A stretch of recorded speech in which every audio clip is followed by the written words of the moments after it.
భారత రాజ్యాంగం ఎప్పుడు అమల్లోకి వచ్చింది? Answer B 1950. భారత రాజ్యాంగం అమలులోకి వచ్చిన తేదీ? ఆన్సర్ బి 26 జనవరి 1950. భారత రాజ్యాంగానికి తండ్రిగా పిలువబడేవారు ఎవరు? Answer doctor B R Ambedkar.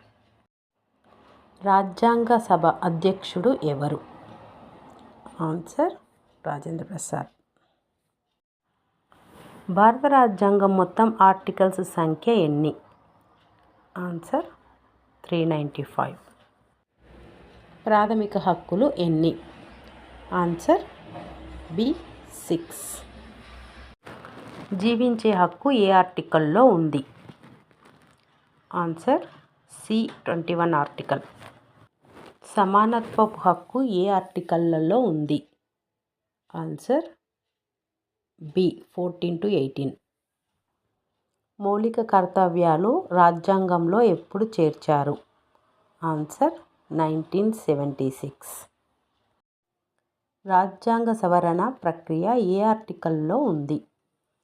Answer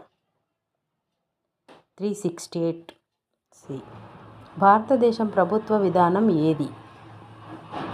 answer సమైక్య ప్లస్ ఏకైక విధానం.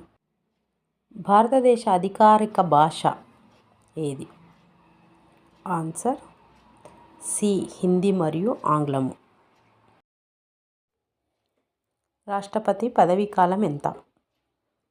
ఆన్సర్ బి 5 సంవత్సరాలు. లోక్సభ గరిష్ట సభ్యుల సంఖ్య ఎంత? Answer C 545.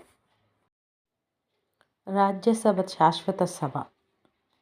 ఆన్సర్ బి అవును.